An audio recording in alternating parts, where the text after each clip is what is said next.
Hey friends, back in October 2021 I purchased Starlink, and at the time I actually posted a video about what led me to do it, so you can watch that video by clicking the link in the top corner, or I'll post it in the video description below. But in this video I just wanted to share some of my overall thoughts about how I found it over the past few months.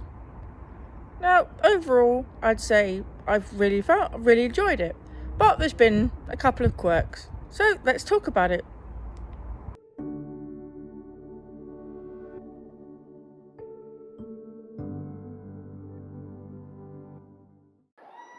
So the first quirk I've noticed, which isn't really, noticed, it's kind of obvious, is it's not truly wireless.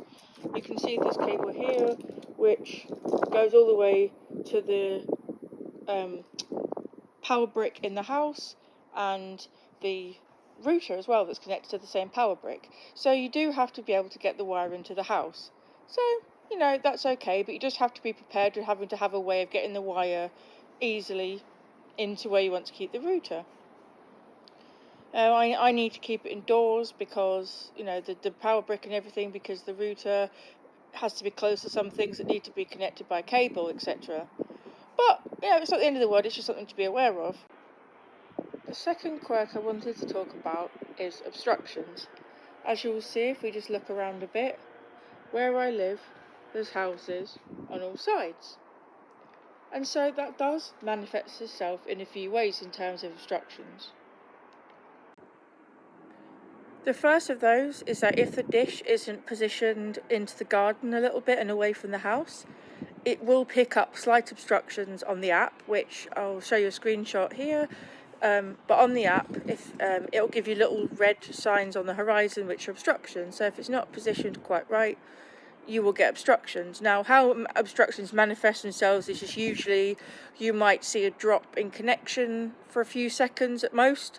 A lot of the time you wouldn't even notice it, but sometimes it can become quite substantial, and the worse the obstruction, the more frequent the disruptions, which is fair enough. So you just have to be aware of keeping it unobstructed. So, if you move it to cut the grass, for example, like you could move it onto the garden table, it would have to be moved back afterwards, otherwise you'd notice something. The other one that's a little bit with obstructions is a little bit quirky, I guess makes sense, is the weather.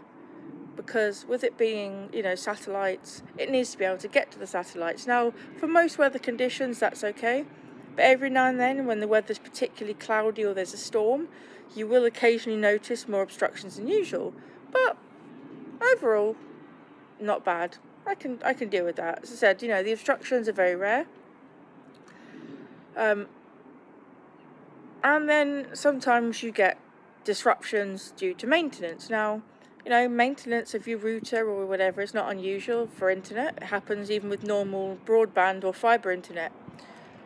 But, it's a little bit strange. Sometimes you'll find that, it's just maintenance and it will be down for a couple of minutes and then come back up. Sometimes I'll find, whether it's caused by maintenance or something else, disruptions because they last a little bit longer. So I've had it especially in the middle of the night where sometimes the internet will just stop working. You'll be able to connect to the router, but it'll have no internet and it'll just be completely unexplained. And you'll go downstairs and find that you need to, I say go downstairs, for me it's go downstairs because that's where my router is. But, go downstairs and find that the lights are out on the router, and so you have to reset it. Normally, you reset the router, it takes a few minutes to come back to life, but then normally it's okay. Again, that's not unusual. Everyone has to reset their routers, so overall, I can't complain. And those kinds of disruptions where it has to go offline for a few minutes or you have to manually intervene are very, very rare. We're talking once every couple of months at most, so yeah, not bad. But what about the parts that matter? Well, this is a speed test that I did, and as you can see, not bad. It was really good download, and the upload's not too bad. The ratio's a little bit skewed, and maybe the upload speed is lower than you'd expect, but honestly, I really don't see an impact. Even when I'm uploading YouTube videos each week, it never takes that long.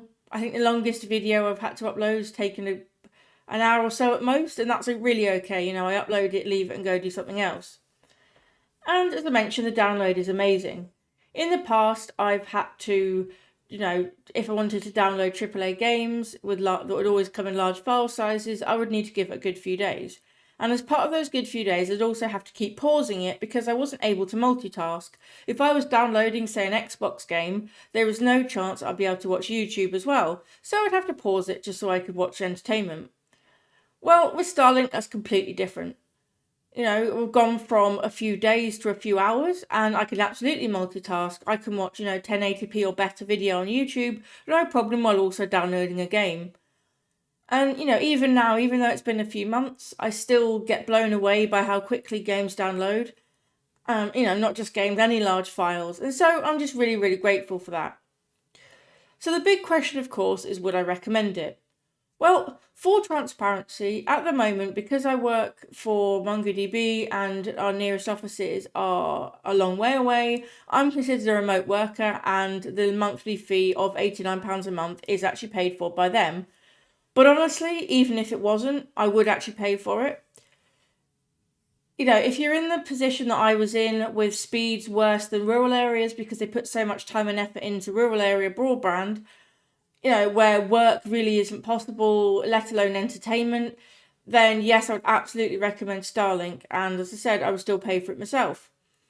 It's not the cheapest, both in terms of the £89 a month monthly fee and the upfront cost of about, I think it was about £450 to £500 for the dish, the router, and the power brick that goes in between. So not cheap. But honestly, there really was no other option for me. Meetings for work were untenable, let alone anything else. I was having to use my iPhone for internet, which was heating up and ruining the battery life.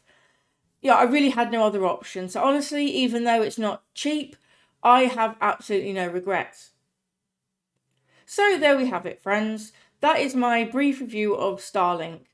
It's only been 5 months, but honestly, yes, it has its quirks, but I really enjoy it.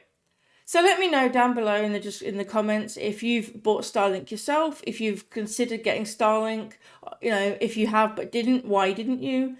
And of course, if you've got any questions about it, feel free to drop them in the comments or reach out to me on Twitter, and I will be sure to, address them in a future video maybe if I get enough questions.